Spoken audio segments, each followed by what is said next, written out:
अस्सलाम वालेकुम नाजरीन, उम्मीद है आपको हमारी वीडियोस पसंद आती होंगी। बर वक्त वीडियोस देखने के लिए सब्सक्रिप्शन के बटन को प्रेस करें और बेल आइकन को दबाना मत भूलें।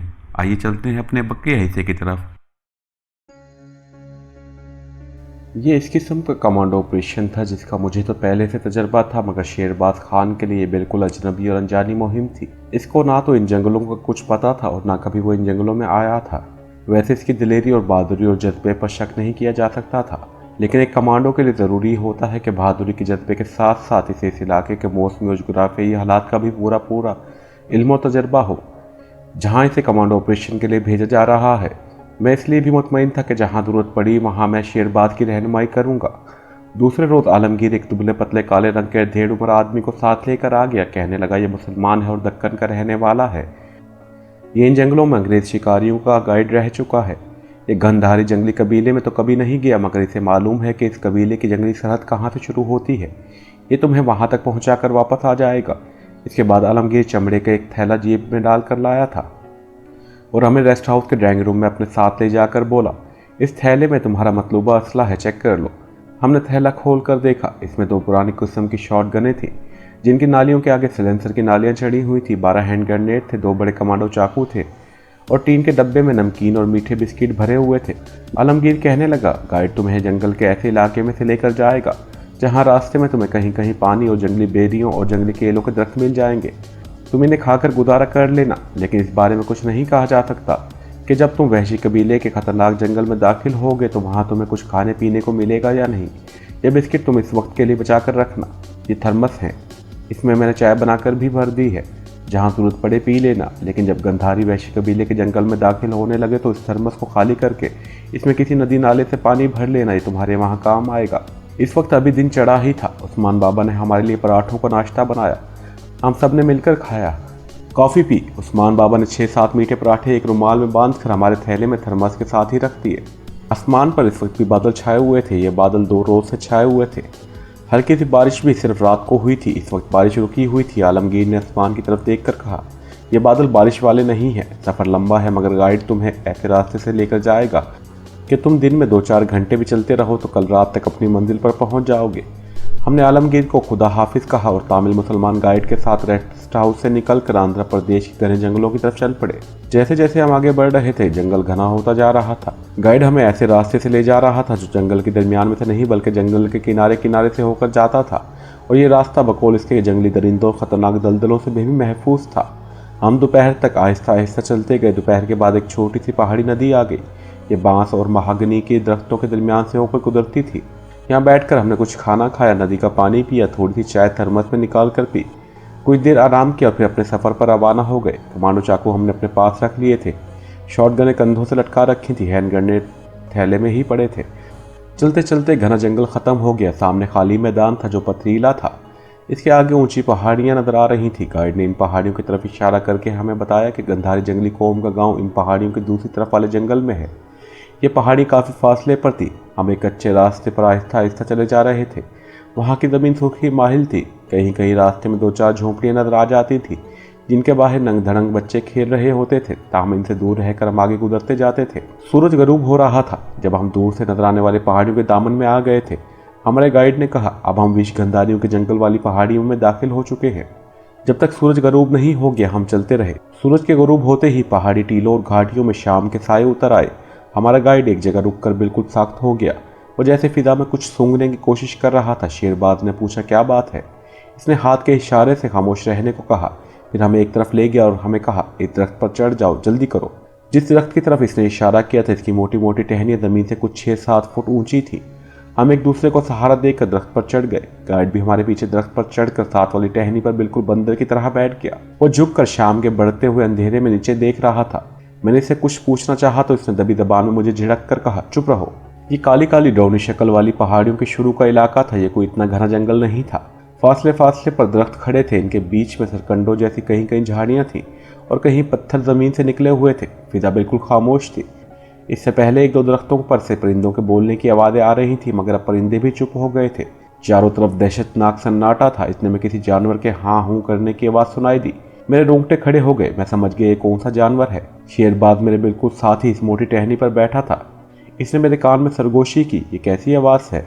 अपना गाइड साथ वाली टहनी पर उकड़ू बैठा नीचे देख रहा था।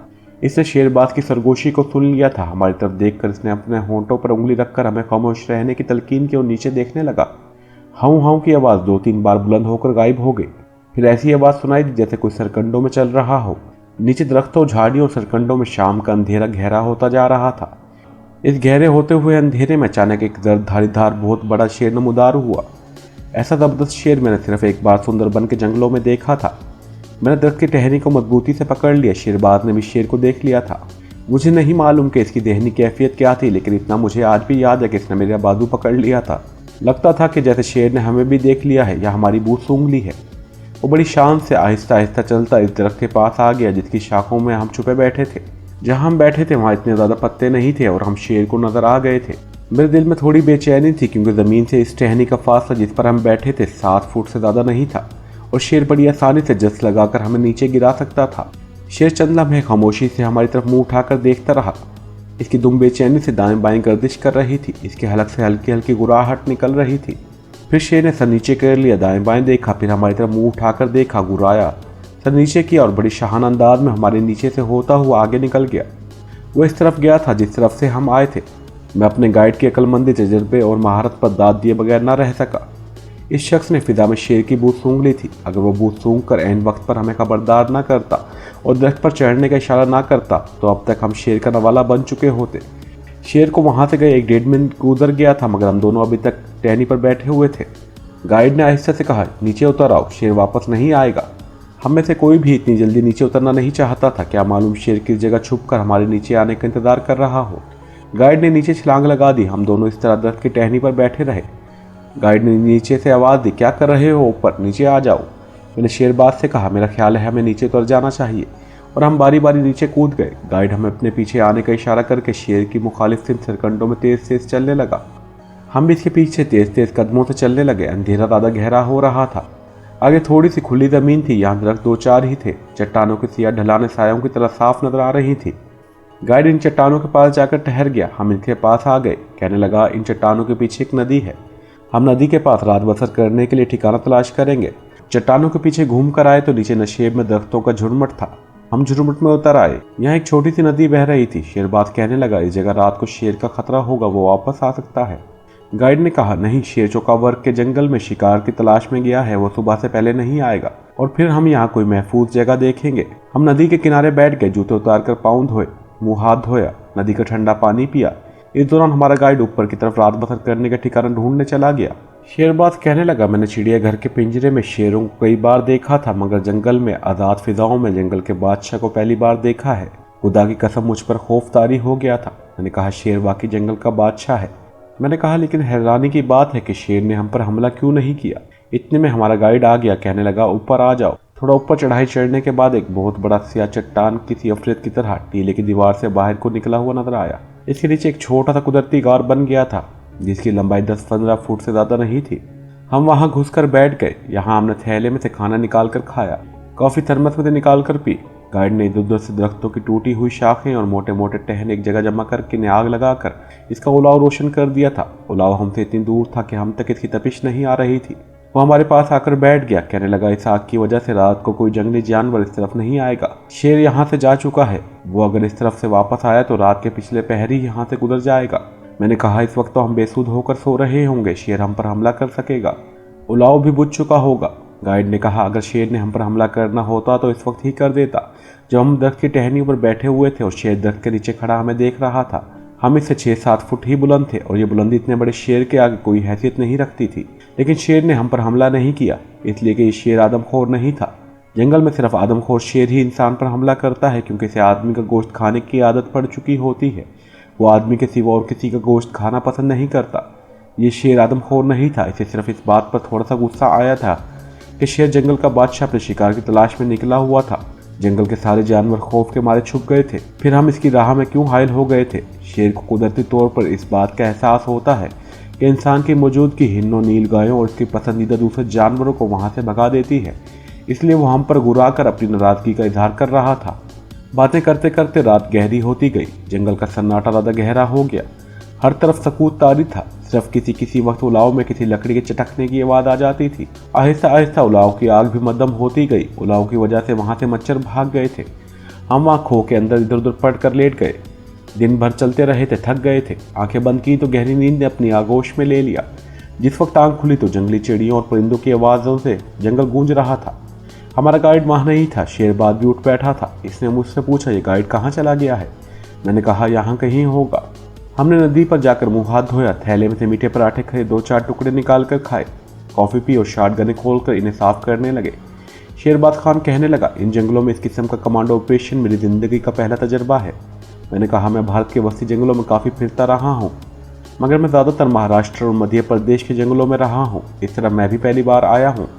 शेरबाज खान शॉटगन पर सिलेंसर की नाली फिट करते हुए बोला, खुदा करे कि जिस लड़की की तलाश में हम यहाँ आए हैं वो हमें मिल जाए।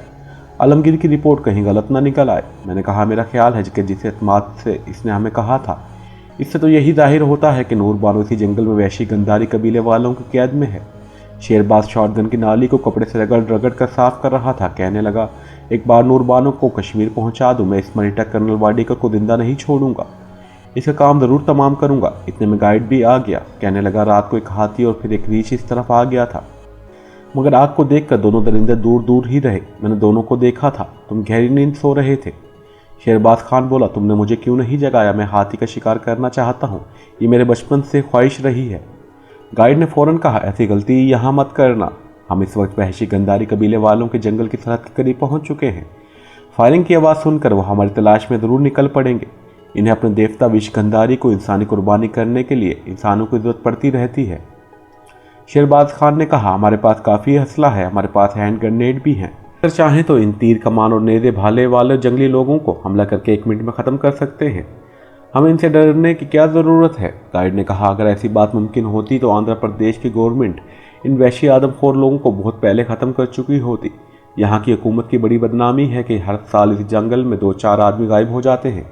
पुलिस ने कई बार इन वैशी लोगों के कबीले पर हमला भी किया, मगर ये वैशी इस तरह गायब हो जाते हैं जैसे ज़मीन इन्हें खा गई हो। इन्होंने जंगल में पोशीदा मकामात पर ज़मीन के नीचे ऐसी सुरंगें बनाई हुई हैं जहाँ ये लोग छुप जाते हैं। आज तक पुलिस इन सुरंगों का सुराग नहीं लगा सकी। जो खुफिया पुलिस का आदमी सुराग लगाने जाता है वहीं गायब हो जाता है। आंध्र प्रदेश की हुकूमत ने अब मजबूर होकर ऐलान कर रखा है कि गंधारी कबीले के जंगल में मोहलिक बीमारियां फैली हुई हैं। इधर कोई शिकारी शिकार खेलने या कोई दूसरा लकड़ी काटने ना जाए, वरना हुकूमत जिम्मेदार नहीं होगी। ऐसा हुकूमत ने बदनामी से बचने और अपनी नाकामी को छुपाने के लिए किया है। इसलिए मैं तुम्हें यही कहूँगा कि अगर ऐसा वक्त आ जाए तो चाकू या कुल्हाड़ी या नेज़े वगैरह से काम लेना। पिस्तौल का फायर हरगिज़ ना करना। चाकू से तो तुम हो सकता है अपने सामने आए हुए 2-4 जंगली आदमियों को मार डालो, लेकिन फायर करोगे तो इसकी आवाज़ सुनकर कबीले के सारे जंगली इस तरफ आ जाएंगे और तुम्हें घेरे में ले लेंगे और मौके पाकर तुम पर जहरीले तीरों की बारिश कर देंगे। तुम जिंदा नहीं बच सकोगे। हम खामोशी से गाइड की बातें सुनते रहे। इसके थोड़ी देर बाद हम दोबारा सफ़र पर चल पड़े। दोपहर तक हम चलते रहे। हम आहिस्ता आहिस्ता चल रहे थे। 1 घंटे चलते और थोड़ी देर आराम करने के लिए रुक जाते। इसके बाद फिर चलना शुरू कर देते। दोपहर को हमने एक जगह पर बैठकर खाना खाया। कॉफ़ी ख़त्म हो रही थी, सिर्फ एक प्याली थर्मस में रह गई थी। हम दोनों ने आधी आधी प्याली पी और खाली थर्मस में आलमगीर की हिदायत के मुताबिक पानी भर लिया। पराठे भी 1-2 ही रह गए थे। वो सारा दिन भी सफ़र करते गुजर गया। जंगल की शक्ल तब्दील हो गई थी। पहाड़ी टीले सुर्ख और नीले नीले रंग के हो गए थे। कहीं कहीं इन पर गहरे सब्ज रंग के दरख्तों के झुंड भी नजर आ रहे थे। ज़मीन पर जो चट्टानें थी इनका रंग गहरा नस्वारी और कथई था। कहीं कहीं केले और बेर के जंगली दरख्त रास्ते में आ जाते थे। हम थोड़े बेर और केले तोड़कर खा लेते। जब शाम हो गई तो हमने एक महफूज जगह देखकर वहां पड़ाव डाल लिया। सारा दिन हमें जंगल में कोई हाथी या शेर चीता नहीं मिला। गाइड ने हमें बताया कि शेर चीते आमतौर पर इन जंगलों में रात के वक्त अपने शिकार की तलाश में निकलते हैं। हाथी जनूब के जंगलों में ज़्यादा पाए जाते हैं। दूसरी रात भी जंगल में गुजर गई। अगले दिन हम फिर आगे चल पड़े। दोपहर हो रही थी कि हमें कुछ फासले पर नीम दायरे की शक्ल में पहाड़ियों का एक सिलसिला दिखाई दिया। गाइड ने इस तरफ इशारा करके कहा, हम अपनी मंजिल के करीब आ गए हैं। इन पहाड़ियों के दरमियान विष गंधारी कबीले के लोग आबाद हैं। हम शाम तक इन पहाड़ियों के दामन में पहुंच जाएंगे। मैं वहां तुमसे जुदा हो जाऊंगा, लेकिन आज की रात इन पहाड़ियों में तुम्हारे साथ ही बसर करूंगा। शाम तक हम इन पहाड़ियों के दामन में पहुंच गए जिनकी दूसरी तरफ विष गंधारी कबीले के लोग आबाद थे और जहाँ हमारी कश्मीरी बहन नूर बानो इन लोगों की कैद में थी। हमारा गाइड यहाँ बड़ी एहतियात से काम ले रहा था। वो हमें ऊंची आवाज़ में बोलने नहीं देता था। इसने हमें झाड़ियों और दरख्तों की शाखें तोड़ने से भी मना कर दिया था। यहाँ के लोगों का अकीदा है कि यहाँ अगर कोई किसी दरख्त या झाड़ी को या शाख तोड़े तो गंधारी कबीले वालों को खबर हो जाती है कि दुश्मन इनके इलाके में दाखिल हो गया है। वो इसी जगह पहुंच जाते हैं और आदमियों को पकड़ लेते हैं। बूढ़ों और बच्चों को वहीं हलाक कर डालते हैं। सिर्फ जवान औरतें, जवान मर्द को देवता की कुर्बानी के लिए पकड़ कर ले जाते हैं। इसलिए खबरदार, आगे तुम्हें जंगल में अकेले ही सफ़र करना होगा। किसी दरख्त या झाड़ी की टहनी को हाथ लगाने की भी हिमाकत नहीं करना, वरना मारे जाओगे। तुम्हारी ये बंदूकें तुम्हारे किसी काम नहीं आएंगी। हम गाइड की हिदायत पर अमल करने पर मजबूर थे। शाम का अंधेरा पहाड़ी के दामन वाले जंगल में फैल गया था। गाइड ने एक महफूज जगह ढूंढकर वहां रात ठहरने का इंतजाम कर लिया। हमने आग का उलारू भी रोशन ना किया।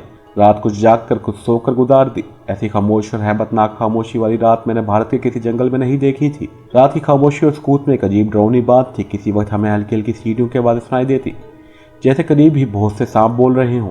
कभी थोड़े थोड़े वक्फे के बाद ऐसी आवाज़ की गूंज सुनाई देती जैसे ज़मीन के अंदर कोई चट्टान गिरी हो। गाइड भी हमारे साथ जाग रहा था और इन आवाज़ों को गौर से सुन रहा था। कहने लगा, यहाँ के लोगों का अकीदा है कि गंधारी वैश्यों के जंगल में रात को फांसी पाकर मरने वालों और मुर्दा चुड़ैलों की बदबू उतरती हैं और जो सामने आता है तो चिमट कर इसे हलाक कर देती हैं और इसकी रूह को अपने साथ ले जाती हैं। मैंने तो भारत के इन जंगलों में लोगों से इस किस्म की बातें पहले भी सुन रखी थी, लेकिन शेरबाज के लिए अजीब व गरीब बातें थी। वो एक सीधा साधा बहादुर कमांडो था। वैसे मैंने महसूस किया था कि इस पर गाइड की इन बातों का कोई असर नहीं हो रहा था। आखिर इसने कह ही दिया, गाइड भाई, मैं इन वाहियात बातों को नहीं मानता। हम जिस मिशन पर आए हैं इंशाअल्लाह इसे पूरा भी करेंगे और इन दरिंदा सिफ्त कातलों को हमेशा के लिए ख़त्म भी कर देंगे। हम देखेंगे कि हमारी शॉर्ट गनें और हैंड ग्रेनेडों के सामने वो कैसे ठहरते हैं। गाइड ने कोई जवाब न दिया, बस खामोश रहा। रात गुजर गई। सुबह हुई तो गाइड हमसे रुखसत होते हुए कहने लगा, जिस पहाड़ी के पास इस वक्त हम खड़े हैं तुम लोग इसके साथ साथ जाओगे। जहाँ पर यह पहाड़ी ख़त्म होगी वहाँ तुम्हें दरख्तों के दरमियान घिरा हुआ एक हरा भरा खेत नजर आएगा। इसको खेत समझकर इसमें दाखिल मत हो जाना, क्योंकि वो खेत नहीं होगा। वो सैकड़ों बरस पुराना एक तालाब है जिसके अंदर सांप जितनी मोटी मोटी जोंकें रहती हैं। कोई जानवर या आदमी तालाब में गिर पड़े, गलती से चला जाए तो ये मोटी मोटी जोंकें इससे चिमट जाती हैं और देखते ही देखते इसका सारा खून चूस लेती हैं। इस खूनी तालाब से बचकर तुम दाएं जानिब दरख्तों में चले जाना। यहाँ से विष गंधारी वहशी कबाइल का जंगल शुरू हो जाएगा। इसके बाद तुम्हें खतरनाक दलदलों और खूनी जोंकों वाले तालाब से खुद ही बचना होगा। जंगल में दाखिल होने के बाद तुम लोग ऊंची आवाज़ में एक दूसरे से बात ना करना। खांसी आए तो मुंह पर दोनों हाथ रखकर या मुंह घुटनों में छुपाकर खांसना, ताकि आवाज़ पैदा ना हो सके। तुम्हारी आवाज़ किसी न किसी तरह इधर उधर मौजूद वहशी जंगलियों तक पहुंच सकती है। किसी दरख्त या झाड़ी की टहनी भी ना तोड़ना। आगे अपनी हिफाजत करना, अपनी मंजिल मकसूद तक पहुंचना तुम्हारा काम है। हर कदम पर बेहद एहतियात से काम लेना। तुमसे ज़रा सी भी भूल हो गई तो तुम्हारी मौत यकीनी हो जाएगी। मैं वापस जाता हूँ, अल्लाह तुम्हारा निगहबान हो। यह कहकर वो गाइड वापस चल दिया। मैं और कमांडो शेरबाज जंगल में पहाड़ी के पास अकेले रह गए। हम तरबियत याफ्ता कमांडो थे। यह हमारा कमांडो ऑपरेशन था। हम खौफजदा नहीं थे, मगर हमें तशवीश ज़रूर थी कहीं हमसे कोई अनजाने में गलती ना हो जाए। शेरबाज खान ने पहाड़ी की बुलंदी पर एक निगाह डाली और आहिस्ता से कहा, अल्लाह हमारा निगहबान है, हम हक पर हैं, खुदा हमारी मदद ज़रूर करेगा। हमने अल्लाह का नाम लिया और जिस तरफ हमारे गाइड ने हमें कहा था पहाड़ी की दीवार के साथ साथ अंदर की तरफ चलने लगे। यहाँ ज़्यादातर दरख्त और झाड़ियाँ थी, कोई पगडंडी भी नहीं थी। हम एक दूसरे के आगे पीछे आहिस्ता आहिस्ता देखभाल कर बढ़ रहे थे। पहाड़ी का गहरा जब हम इसकी दूसरी जाने पहुंचे तो हमें ऊंचे ऊंचे दरख्तों के झुंडों में एक सरसब्ज़ और हरा भरा खेत दिखाई दिया। शेरबाज ने इशारे से मुझे खेत दिखाया। ये वही खेत था जिसके बारे में हमारे गाइड ने हमें बताया था कि वो खेत नहीं है, खूनी तालाब है जिसमें सांप से भी मोटी मोटी जोंकें रहती हैं और मिनटों में इंसान का खून चूस कर इसे हलाक कर डालती हैं। हम खूनी तालाब से हटकर आगे चलने लगे। हमारी एक जानिब ऊंचे ऊंचे दरख्तों की कतार सी नजर आई। मैंने शेरबाज को दरख्तों की कतार दिखाई, उसे कान में सरगोशी की। गाइड ने कहा था कि इसके आगे जंगली कबाइल का जंगल शुरू हो जाता है। शेरबाज खान ने आहिस्ता से कहा, ज़बान से कुछ ना कहना। हमने वहशी कबाइल के जंगल में दाखिल होने से पहले ही एहतियात से काम लेना शुरू कर दिया था। यह हमारी कमांडो तरबियत का असर था। दरख्तों की कतारों से हम जरा आगे से होकर गए तो सामने अजीब व गरीब शक्ल की छोटी छोटी चट्टानें नजर आईं। किसी का रंग सयाह था, किसी का रंग सुर्ख था, कोई गहरे सब्ज रंग की थी। इनके ऊपर घने दरख्त झुके हुए थे। यहाँ कोई परिंदा भी नहीं बोल रहा था, कोई परिंदा किसी दरख्त पर नजर भी नहीं आ रहा था। बड़ा असीबी माहौल था। हवा बिल्कुल बंद थी। जंगल पर सकूत तारी था। हम चट्टानों के दरमियान से गुजरने के बजाय इनके पीछे से होकर चल रहे थे। झाड़ियों को हम आहिस्ता से पीछे हटा रहे थे। अचानक सामने सियाह रंग की ज़मीन आ गई। शेरबाज खान ने मुझे वहीं हाथ से रोक लिया। सियाह ज़मीन की तरफ इशारा करके मेरे कान में सरगोशी की। मुझे ये दलदल लगती है। यहाँ पर आलू दिन की रोशनी घने दरख्तों से धुंधली धुंधली थी। मैंने झुककर गौर से ज़मीन की सतह को देखा। ज़मीन की सतह तारकोल की तरह सयाह थी और आहिस्ता आहिस्ता ऊपर नीचे हो रही थी। फिर अचानक इसमें बड़े बड़े बुलबुले पैदा होने लगे। बुलबुले फट गए। भाप की तरह इनसे हवा ऊपर को फुआरे की तरह निकली। इसकी आवाज़ इसी तरह थी जैसे कोई बड़ा सांप फंकार रहा हो। ये वही दलदल थी जिसके बारे में आलमगीर ने कहा था कि इसके अंदर जंगल के सारे हाथी भी गिर पड़े तो दलदल इन्हें एक सेकंड में हड़प कर जाएगी। हम फूंक फूंक कर कदम रखते हुए आगे निकल आए। अब हम वैशी गंधारी कबाइल के जंगल में दाखिल हो चुके थे। यहाँ फिजा में दलदल और गीली जमीन की अजीब सी बू फैली हुई थी। कोई फलदार दरख्त नहीं था। दरख्तों पर जंगली बेलें ऊपर तक चढ़ी हुई थी। जमीन हमवार थी। पहाड़ी या टीला कोई नहीं था। हर तरफ दरख्त ही दरख्त और झाड़ियाँ ही झाड़ियाँ थी। मैंने चलते चलते शेरबाज से करीब होकर इसके कान में धीमी आवाज़ में कहा, क्या नूरबानो की तस्वीर तुम साथ लाए हो? इसने इस बात पर सर हिलाकर कहा, हाँ, इसकी पासपोर्ट साइज़ की तस्वीर मेरे पास ही है। अगरचे वहाँ तस्वीर की ज़रूरत नहीं थी क्योंकि हम नूरबानो के चेहरे की शनाख्त कर सकते थे। फिर भी तस्वीर का साथ होना अच्छी बात थी। कोई भी सूरत हाल पैदा हो सकती थी। हमें इस खतरनाक जंगल में बहुत धीमी रफ्तार से कदम कदम चलना था। 2-3 कदम चलने के बाद रुक कर चारों तरफ देखते थे। कान लगाकर कोई आवाज़ सुनने की कोशिश करते, उसके बाद फिर चल पड़ते। ऐसा पुरस्कार और घना जंगल मैंने जिंदगी में कभी नहीं देखा था। फिजा में कीचड़ और जंगार की बू फैली हुई थी। अचानक फंकार की दहशतनाक आवाज़ आई। हम वहीं रुक गए। कमांडो होने की वजह से हम खौफजदा होने के बजाय होशियार हो जाते थे। शॉटगनें हमने अपने हाथों में थाम रखी थी। अगरचे हमें गोली चलाने से मना किया गया था, लेकिन हमें अपनी जान की हिफाजत भी करनी थी। फंकार की आवाज़ इसी तरफ से आई थी जिस तरफ से हम जा रहे थे। हमने एक दूसरे की तरफ देखा, एक दूसरे को खास इशारा किया और शॉटगनों का रुख सामने की तरफ करके आगे बढ़े। ऊंची ऊंची स्तूनों जैसे चट्टानों से निकलकर जैसे ही दरख्तों में आए, सामने गंदा सा तालाब था जिसके अंदर से 2 मगरमच्छ सर बाहर निकाले पूरा मुंह खोले फंकार रहे थे।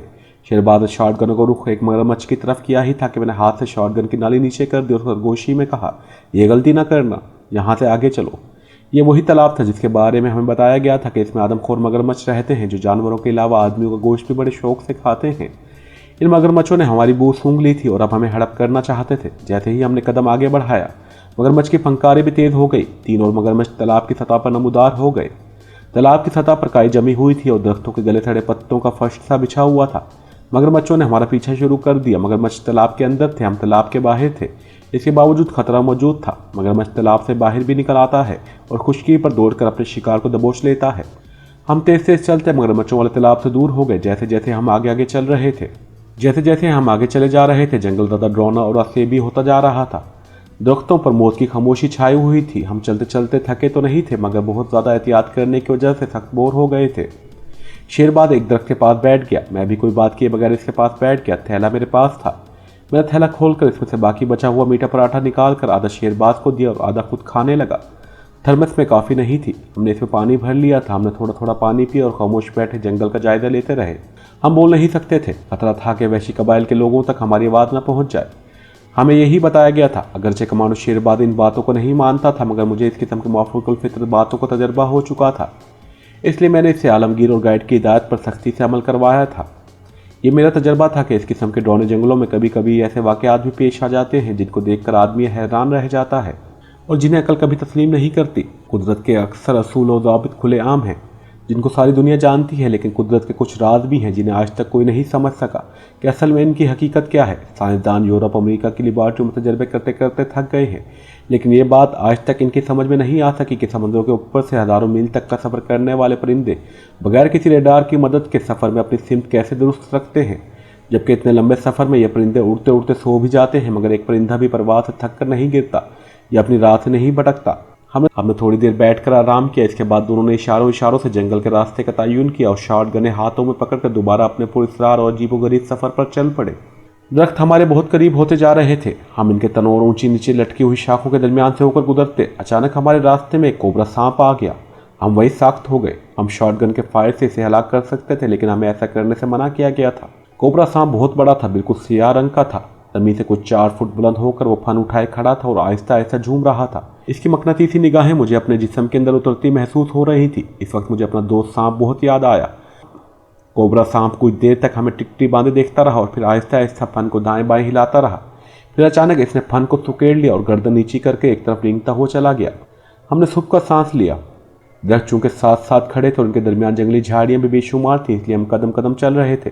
वक्त ज़्यादा लग रहा था, फासला कम तय हो रहा था। जब दिन ढल गया और जंगल में शाम को सुरमई धुंधला का छाने लगा, तो हम अपने अंदाजे के मुताबिक गंधारी कबाइल के जंगल के वक्त में भी नहीं पहुंचे थे। रात के वक्त तो कमांडो ऑपरेशन के दौरान हम कोई बात नहीं करते थे। यह हमारे लिए एक कुदरती बात थी, लेकिन दिन के वक्त हमारे लिए एक दूसरे से सरगोशी में बात करना अजीब सा लग रहा था। और हमें बड़ी उलझन हो रही थी। एक बार तो शेरबाज खान पूरी आवाज़ से बोल पड़ा था। मैंने जल्दी से इसके मुंह पर हाथ रख दिया था। कमांडो शेरबाज खान इन जंगलियों की पुरस्कारियत को ज़्यादा अहमियत नहीं दे रहा था। इसे अपनी शॉटगन और दस्ती बमों पर बहुत ज़्यादा भरोसा था। भरोसा होना भी चाहिए था, मगर वो इन जंगलों में रहने वाले वहशी लोगों से नावाकिफ़ था। इन लोगों पर मशीन गनें भी कोई असर नहीं करती। मशीन गन के बरस से 10-12 जंगली लोग तो ज़रूर मर जाएंगे, मगर बाकी ऐसी जगहों पर छुप जाएंगे कि दुनिया का बड़े से बड़ा कमांडो भी पता नहीं चला सकेगा कि वो कहाँ पर रूपोश हो गए हैं। इसके बाद अचानक जहरीले तीर आना शुरू हो जाएंगे तो मशीन गनों के पीछे बैठे हुए ट्रेन गनर भी कुछ नहीं कर सकेंगे और मरते चले जाएंगे। इन जंगलियों के पास जो जहरीले तीर होते हैं और जो बड़े छोटे छोटे होते हैं और वो जिनको बांस की नलकी में रखकर फूंक मार कर दुश्मन की तरफ फेंकते हैं, इस कदर जहरीले होते हैं कि आदमी के जिस्म में चुभते ही इसके असाब सुन्न हो जाते हैं, दिमाग और दिल बंद हो जाता है और आदमी इसी लम्हे मर जाता है। यह जहर इन जंगलियों ने इंतहाई जहरीले सांपों के मुंह से निकाल कर इन तीरों के आगे लगाया होता है। मुझे सिर्फ इन जहरीले तीरों का डर था, इसके अलावा मुझे कोई खतरा या खौफ महसूस नहीं हो रहा था।